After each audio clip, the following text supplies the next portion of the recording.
인생은 무엇인가? 제가 시리즈로 인생은 무엇인가 제일 첫 번째 메시지가 뭐였습니까? 인생은 나그네다. 천국을 향해 가는 순례자와 같다 그랬습니다. 지난주와는 여러분 인생은 뭐라고 했습니까? 인생은 인카운터, 만남이다 그랬어요. 오늘은 인생은 주는 것이다. 원 포인트 프리칭을 하겠습니다. 영국의 유명한 요한 웨슬레라는 사람이 있었는데 이 사람은 후에 감리교를 창설한 목사요, 옥스퍼드 대학교의 교수요, 책을 많이 펴낸 탁월한 저술가였습니다. 그래서 그 사람은 대학에서 교수로 명성을 얻었고 책을 많이 팔아서 돈도 많이 벌었어요. 그런데 한 번은 어느 추운 겨울날 자기 집에 일하는 아내가 날씨가 아주 영하 추운데도 불구하고 돈이 없어서 그런지 내복을 사입지 못하고 홀겹에 아주 얇은 옷을 입고 있는 걸 보게 됐습니다. 그걸 보면서 이 요한 웨슬레는 깨달았다고 합니다.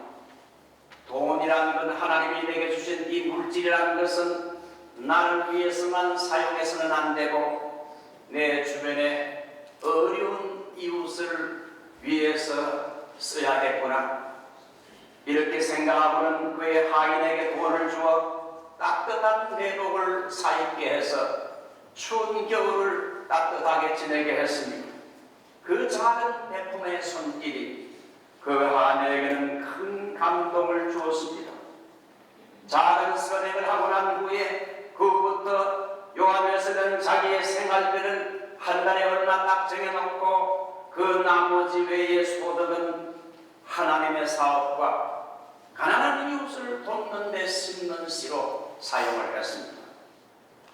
이 일을 통해서 요한 웨슬레는 인생이라는 건 주는 것이다.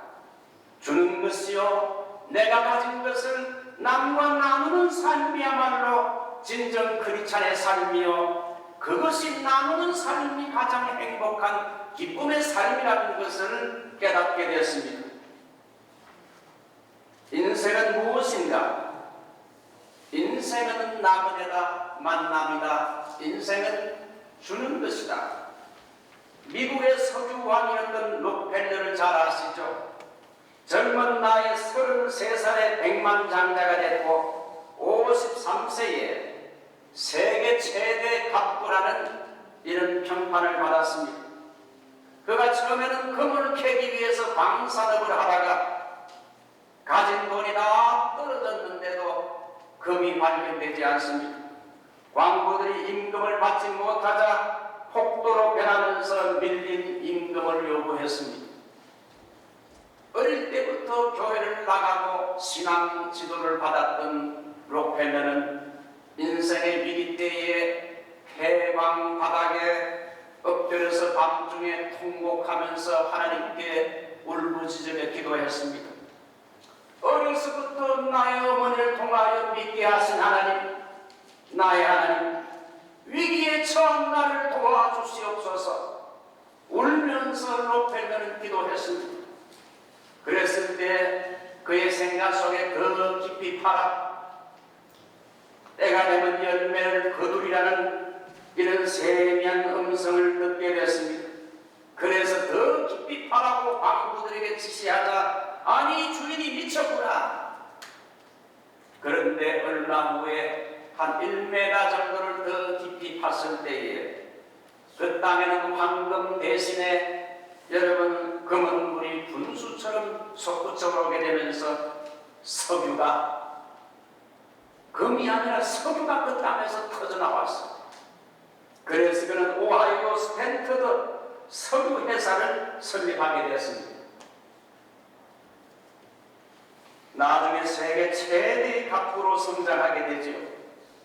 그가 성공하게 된 데는 유대인의 어머니였던 그 어머니의 10가지 신앙적인 이 교훈이 있었습니다. 잘 보이시죠? 10가지 어려서부터 어머니 아버지가 자기에게 가르쳐주는 신앙적인 지침, 제일 첫 번째는 하나님을 너의 아버지 이상으로, 친아버지 이상으로 섬겨라. 두 번째, 목사님을 하나님 마음으로 섬겨라. 세 번째, 주일 예배는 단으로 하면 번교해서 드려라. 네 번째는 오른쪽 주머니는 항상 11조 주머니로 하라. 다섯 번째, 아무도 원수를 맺지 말라. 원수를 만들지 말아라. 여섯 번째, 하루를 시작하기 전에 오늘 해야 할 일을 먼저 하나님께 맡기며 기도해야 된다. 일곱 번째, 잠자리에 들기 전에 하루를 반성하며 기도해라. 여덟 번째, 아침에 꼭 성경을 읽어서 하나님이 내게 말씀하시는 것을 붙잡고 이제 일터로 나가라. 아홉 번째, 남을 도울 수 있는 기회가 있다면 힘껏 도와라. 도와준 일에 대해서는 절대 나팔을 불면 안 된다. 열 번째, 예배 시간에는 항상 앞에 앉아라. 예배에 승리해야 네가 큰 사업에도 승리할 수 있다. 이 10가지 어머니가 준 신앙 지침을 그가 가지고 있었죠. 록펠러가 사업이 잘 때는 하루에 100만 불, 옛날에 100만 불이면 요즘 몇천만 불인데 100만 불을 벌었어요. 그런데 사람이 호사다마가 했던가요? 좋은 일에 마귀가 낀다고 55살이 되던 해에 그의 삶에 예상치 못했던 죽음의 그림자가 찾아왔습니다.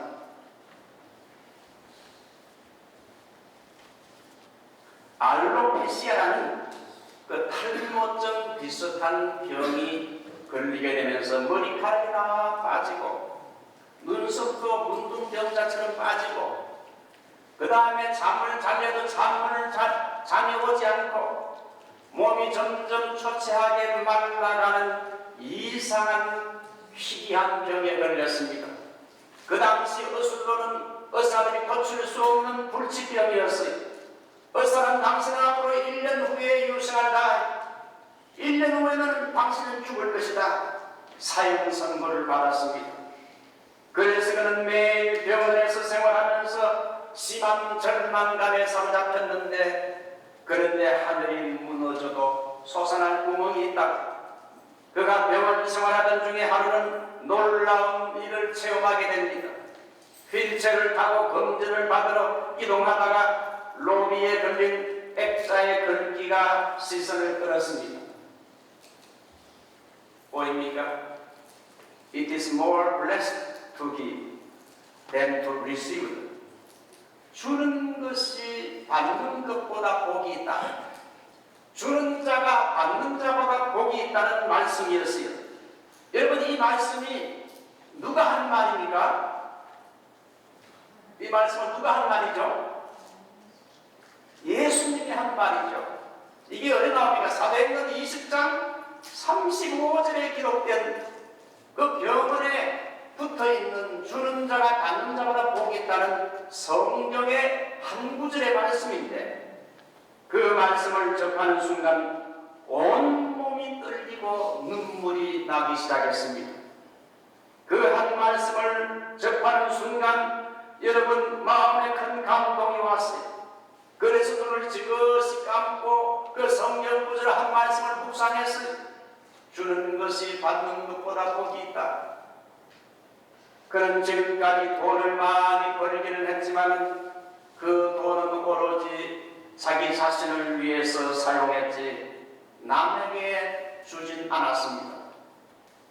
그때 그의 귀에 병원이 쏟아내지면서 어느 여인의 하소연하는 소리가 들려옵니다. 한 여인이 딸을 병원에 입원시키려고 하는데 입원비 문제 때문에 병원 직원에게 통사정을 하고 있는 것이지요. 아픈 딸을 데리고 온 어머니가 먼저 미리 납부해야 할 입원비가 없어서 접수를 거절당하여 어머니가 울면서 하소연을 하는데 그 아픈 딸을 먼저 입원시켜 치료해달라고 록펠러가 그걸 듣고는 조용히 비서를 불러서 그 딸을 위해서 호소하는 어머니 대신에 무명으로 병원비를 체결하고 그 가족들에게는 누가 병원비를 지불했는지 모르게 하라고 했어. 그렇게 해서 그 소녀는 다행히 잘 치료를 받아서 건강을 회복하게 됐습니다.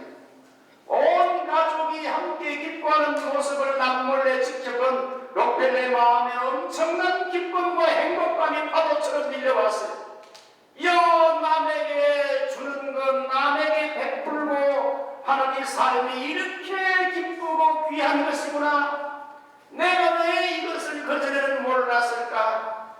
록펠레는 그때부터 자기의 것을 남에게 주고 나누는 삶을 실천하기로 결심해서 이제는 하나님을 위해서, 이웃을 위해서, 록펠레는 지금까지 돈과 사업에 쫓기면서 살았지만 이제부터는 그는 수많은 교회와 이웃에게 베풀었습니다. 여러분, 록펠레가 교회를 몇 개 세운 줄 아십니까? 4,928개, 5,000개의 록펠레가 미국 교회를 세웠습니다. 종합대학이 12개, 단과대학이 12개, 학교를 설립하고 자선사업 단체를 경영하고 뉴욕의 수도관을 자비로 다 묻어주어서 뉴욕 시민들에게 평생 수도요금을 내지 않고 살아갈 수 있게끔 했다고 합니다. 주고 나누는 일을 하다 보니까 자신의 마음속에 언젠가부터 마음의 평안함과 기쁨이 찾아오게 되고, 나도 보람있고 가치 있는 일을 하구나 그러면서 서서히 평안함이 오면서 잠도 잘 자고 아울러 불치병도 서서히 사라졌어요. 1년밖에 당신은 못 산다는 여러분, 록펠레가 몇 살까지 사는지 아십니까? 97세까지 그는 건강과 장수의 복을 누렸어요. 남에게 주는 나눔의 기쁨, 이것이 마음의 행복이 절망이라는 죽음의 그림자를 몰아낸 겁니다. 사랑하는 성도 여러분, 인생은 주는 것입니다. 여러분의 인생은 어떻게 지금까지 살아왔습니까? 받는 것만 좋아하고 남에게 주진 않았습니까? 인생은 주는 것이지요. 내가 남에게 주는 손해 본 것 같지만 오히려 복을 받습니다. 자, 그렇다면 왜 우리는 주는 인생을 살아야 하는가? 왜 나는 이웃에게 주는 인생을 살아야 되는가? 하나님과 그리스도께서 우리에게 가장 귀한 것을 주는 것을 쇼 이그젬플 본을 보였기 때문입니다. 여러분, 하나님의 사랑의 특징이 뭡니까? 예수님의 사랑의 특징이 뭘까요? 주는 것입니다. 나의 모든 것을 생명까지 주는 것이지요. 유명한 말씀, 여러분, 요한복음 3장 16절의 말씀을 기억하시지요. 요한복음 3장 16절 영어로 됐는데, 전광무 장로님 이거 보입니까? 한번 읽어보실 수 있겠습니까? 한번 읽어보세요. God loved the world that He gave His only begotten Son, that whoever believes in Him should not perish but have everlasting life. 아멘. John 3:16. 제 생일이 3월 16일이고 미국 시민권 얻으면서 제 이름이 잔입니다. John 3:16. 그래서 옛날 우리 교회 교인들은 제 생일 때가 되면 전화가 오는 사람들이 있어요. 이 요한복음 3장 16절은 유명한 말씀이죠. 우리 집 옆에 팩이라는 미국 여자분이 사는데 그 팩이라는 사람의 집 앞에 딱 보면 요한복음 John 3:16 이렇게 딱 써져 있어요. 하나님이 세상을 이처럼 사랑하사 독생자를 주셨으니 하나님의 사랑은 주신 사랑이래. 이는 누구든지 저를 믿는 자마다 멸망치 않고 영생을 얻게 하려 합니다. 하나님의 사랑, 하나님의 세상을 이처럼 사랑하사 독생자를 주셨으니 He gave His only begotten Son. 이 독생자라는 말을 우리가 한번 해석해 볼 필요가 있습니다. 이 독생자가 뭔가? 이건 유일한 하나밖에 없는 창조되지 않고 나신 아들이라는 뜻입니다. 그래서 영어 단어로는 created, 창조된 아들이 아니고 성부께 나신 분, 비가튼이라 되어 있어요. 헬라어는 모노게노스를 하는데 모노스는 유일하다, 게네스는 가족, 유일하고 독특한 아들인데 이 세상 사람들처럼 나서 이렇게 생긴 아들이 아니라는 거예요. 피조물이 아니라는 겁니다. 이 비가튼이라는 의미는 not made, 창조되지 않고 나신 분이다. 여러분, 초대교회 시절에 아리우스 이단이 있었어요. 아리우스 이단은 요한복음 3장 16절을 잘못 해석해서 예수님도 결국 하나님이 창조한 가장 첫 번째 뛰어난 피조물로 이렇게 주장을 펼치다가 이단으로 지목받았습니다. 이에 맞서 정통교회는 325년 니케아 공의회를 통해서 강력하게 반박했는데, 니케아 신조의 고백은 하나님의 외아들 모노게너스, 곧 모든 세대에 앞서 아버지에게서 나신 분이시며 창조되지 않고 나신 분 비같은 그로서 아버지의 본질이 같으신 분임을 우리는 믿나이다, 이렇게 고백을 했습니다. 그래서 하나님은 하나밖에 없는 독생자 예수 그리스도를 이제 우리를 구원하기 위하여 주셨다. He gave, 주셨다. 그래서 하나님은 우리를 구원하시기 위해 하나밖에 없는 아들 예수님을 보내주었고, 결국은 십자가에서 죽도록 sacrificial offering, 화목제물로 주셨다는 거죠, 예수님을. 그래서 하나님의 사랑이 누구냐? 뭐냐? 가장 귀한 독생자 예수 그리스도를 인류의 구원을 위해 주신 사랑. 예수님의 사랑이 뭔가? 자기의 생명을 십자가에 피 흘려 죽으심으로 이제 우리를 죄악에서 구원하신 사랑. 하나님의 사랑과 예수님의 사랑은 생명을 주시고 가장 귀한 것을 주신 사랑이에요. 준 사랑. 중세기의 신학자 안셈이라는 사람은 독생자 예수 그리스도는 온 우주 만물과 인류를 다 합친 것보다 더 귀한 존재이다. 하나님께서 그를 희생시키셔서 우리 인류를 구원하시기를 기뻐하셨다. 독생자를 우리에게 주었다는 것은 최대의 사랑을 말한다. 그래서 사도 요한 1서 3장 16절에서 그가 우리를 위하여 예수님이 우리를 위해 목숨을 버리셨으니 우리도 이로써 사랑을 알고 우리도 형제들을 위해서 나의 목숨을 버리는 것이 마땅하니라. 예수님이 우리를 위해 자기의 생명을 바친 것처럼 우리도 옆에 있는 형제들을 위해서 필요하다면 내 목숨까지 세크리파이스 희생하는 것이 마땅하다. 그래서 예수님의 삶의 특징은 주고 나누는 삶이었습니다. 자신의 모든 것, 살과 피와 생명을 우리에게 주신 사랑입니다. 초대 예루살렘 교회의 성도들은 성령 받자 예수님이 주신 삶을 본받아서 음식도 함께 나누고 필요한 물건도 함께 나누고 겉옷과 속옷도 나누고 슬픔과 기쁨도 함께 나누었습니다. 여러분, 사도행전 9장 보면 요바의 다비다라는 여자가 나오는데요. 도르가라고도 말하는데 이 여인은 선행과 구제하는 일이 굉장히 많았던 여인으로 성경은 표현하는데, 이렇게 이 여인은 아주 이 봉제와 옷 만드는데 아주 이 기술이 있어가지고 많은 옷을 만들어가지고 이 과부들 그리고 어려움 당하는 사람들에게 겉옷과 속옷을 아마 수십 개, 수백 개 만들어가지고 이렇게 나누어준 것 같아요. 근데가 나중에 병들어 죽었을 때에 많은 과부들이 울면서 베드로 앞에 나와서 그가 살아있을 때에 옷을 만들어 준 겉옷과 속옷을 베드로에게 보이면서 이 여인이 많은 선행을 주는 삶을 살았습니다.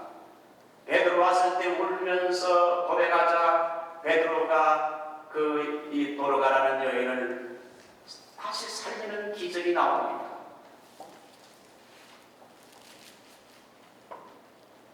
여러분 그 옷을 좀 만들어서 주시기 바랍니다. 내 옷 중에 굉장히 귀하고 좋은 옷이라 생각드는 거 남한테 좀 주세요. 좋은 옷을 주는 것도 좋아요. 과거에 제가 사우스베이스 목회할 때 팔로스폴리스의 어느 집사님은 빵을 만드는 기술이 있는데 늘 빵을 만들어 가지고 주중에 몇 사람에게 빵을 이렇게 나누어 주었어요. 우리 교회 교우들 중에 이름은 밝히지 않지만 어떤 분은 오래전부터 음식을 만들어서 월요일마다 우리 교우들 가운데 정신적으로 육체적으로 힘들고 어려운 분들을 찾아가서 따뜻한 한 끼 음식을 전달하는 이런 손길, 너무나 아름다운 성김의 손길이 아닙니까? 내가 받은 은사로 작은 성김이 나에게 큰 위로를 주게 되지요. 과거 제가 신학교 다닐 때 김명혁 교수라는 분이 계셨는데 이분이 한 번은 필라델피아 KBC 총회에 와서 이분이 설교를 하시는데 설교 제목이 뭔가 오늘 제가 말하는 인생은 무엇인가? 그 가운데 하나가 인생은 주는 것이다 이렇게 말하면서 인생은 주는 것이다 말하면서 광고 시간에 자기에게 배운 학생 목사님, 자기에게 배운 이런 목사님들은 어느 방에 좀 모이라는 겁니다. 그래서 목사님들이 저도 그분에게 한 2년 정도 배웠는데 목사님들이 모이니까 그 모인 목사님에게 100불씩 이렇게 캐시를 30명에게 나누어 줬어요. 미국에 와서 몇 교회를 방문해서 부흥회를 인도하고 받은 사례금 3,000불 전부 자기가 공부시킨 제자 목사님들과 함께 나누었어요. 저는 그때 무슨 일이 있어가지고 참여하지 못해서 100불을 놓쳤습니다. 여러분 선생과 제자가 함께 나누는 삶, 선배와 후배가 함께 여러분 자기의 좋은 것을 함께 나누어 가지는 것, 이 나누는 삶이 얼마나 감동적입니까? 얼마나 귀합니까? 우리 인생도 그저 내 혼자만 뭉쳐지고 이기적인 삶이 아니라 남과 나눌 때에 기쁨과 행복감은 커지게 됩니다. 두 번째 나누는 삶은 하나님의 명령입니다. 오늘 전도서 12장 1절로 2절을 보게 되면 너는 내 식물을 물 위에 던지라 말합니다. 네가 가지고 있는 것을 혼자만 쓰려고 움켜쥐지 말고 이웃에게 주고 나누는 삶을 살자는 겁니다. 내 식물을 물 위에 던지라 7에게나 8에게 네가 가지고 있는 걸 나누어 줄지니라. 이 말은 가능하면 많은 사람에게 복음을 전하는 전도를 하고 많은 사람에게 어려움 당한 사람을 구제를 신청하라는 그런 말입니다. 그래서 유대인들은 7에게나 8에게 나누어 주라는 이 말을 최소한 유대인들은 살면서 7명에서 8명에게는 정말 큰 영향을 끼치는 사람이 되어야 한다고 생각했습니다. 우리 다음 주일은 우리 교회가 1년에 한 번 가지는 행복 나눔 축제, 전도 축제인데요. 여러분 초청할 사람이 준비가 되고 있습니까? 최소한 2분에서 3사람, 영 안 되면 1사람이라도 초대해 보십시오. 초대하고 전도할 때 어떤 자세를 가져야 됩니까? 오늘 성경은 풍세를 살피지 말라고 그랬어요. 한번 따라가. 풍세를 살피지 말라. 풍세를 살펴보는 자는 파종하지 아니할 것이요 구름을 바라보는 자는 거두지 아니하리라. 무슨 교훈입니까? 주님의 일을 할 때에 환경이 좀 안 좋다고 나약하게 핑계를 대지 말라는 겁니다. 이번 주간부터 뭐 하는 주간입니까? 이번 주부터 남자분들 월드컵 아닙니까? 우리 한국하고 지금 여러분 체코하고 언제 월드컵 합니까? 16일 날 아닙니까? 16일 날 금요일 날 다음 주 금요일 날은 멕시코와 한판 붙고 그 다음 목요일 날은 남아공과 한판 붙어요. 그 세 번 붙는데 최소한 두 번을 이기든지 한 판 이기고 비기든지 해서 하여튼 그래야 이제 올라갈 수 있어요. 16강에 갈 수 있어요. 미국 사람들은 사카, 이 축구를 별로 뭐 그렇게 좋아하는 것 같지는 안 보입니다. 미국 사람들은 슈퍼볼을, 아메리칸 풋볼을 더 좋아하죠. 슈퍼볼을 할 때는 여러분 1억이 그 슈퍼볼을 본다 그럽니다. 여러분 야구나 축구는 비가 오면 보지 못합니다. 중간에 게임 취소하죠. 풋볼은 바람이 불고 비가 쏟아져도 겨울날에 여러분 빙판이 되고 눈이 와도 환경에 관계없이 풍세에 관계없이 게임을 진행하는 것이 뭡니까? 아메리칸 풋볼입니다. 여러분 하나님의 일은 아메리칸 풋볼과 같아요. 전도하거나 주님의 일을 할 때 나약하게 핑계를 대지 말라는 겁니다.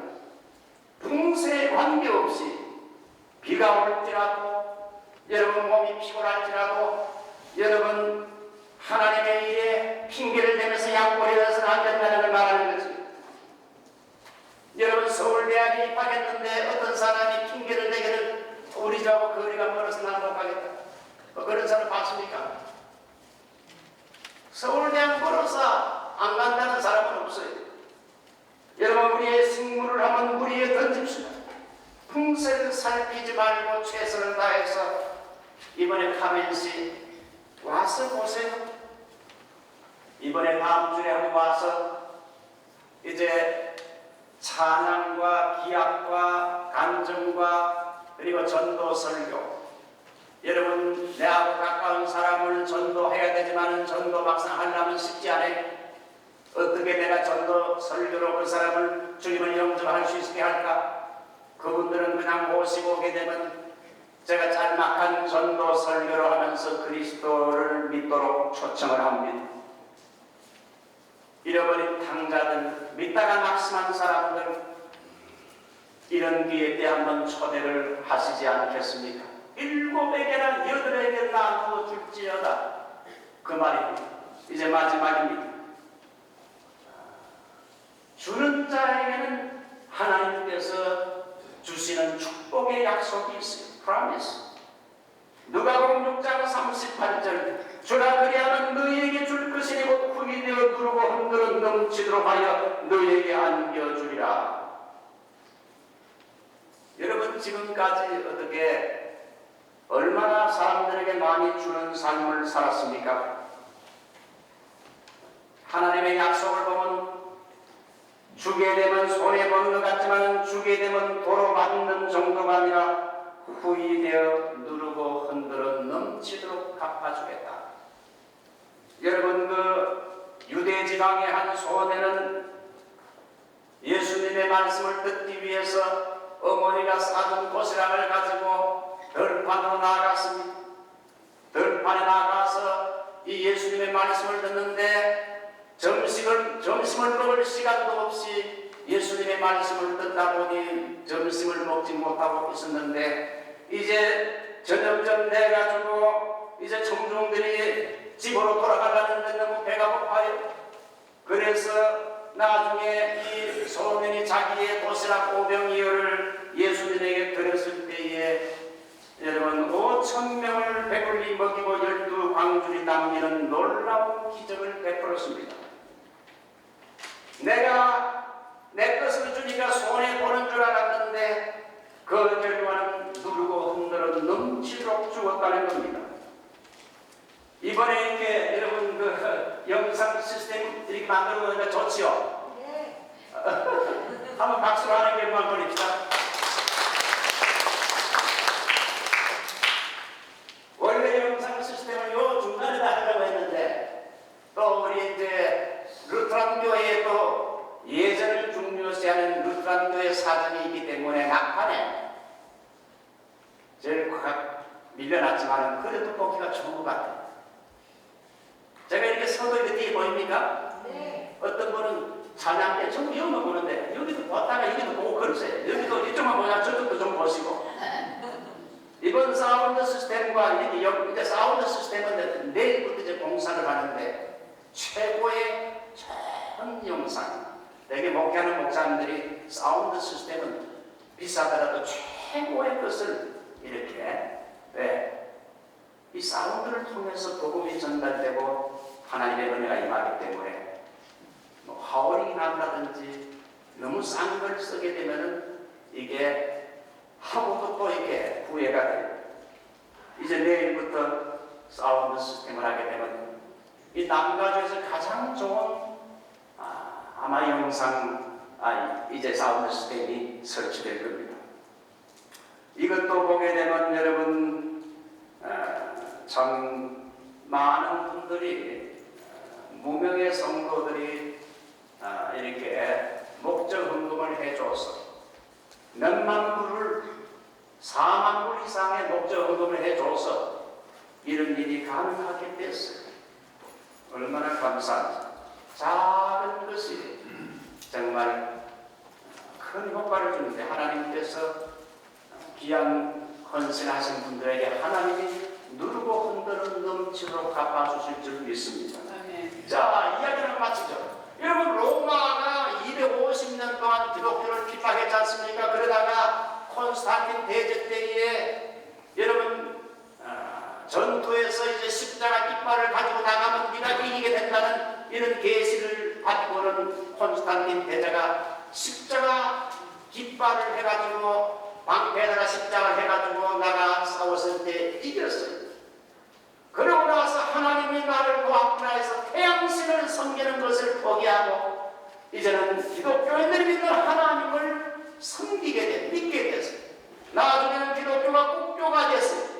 로마가 여러분 기독교 국가가 됐는데 기독교 국가가 된 후에 여러분 로마 교회가 실수한 것이 하나 있어요.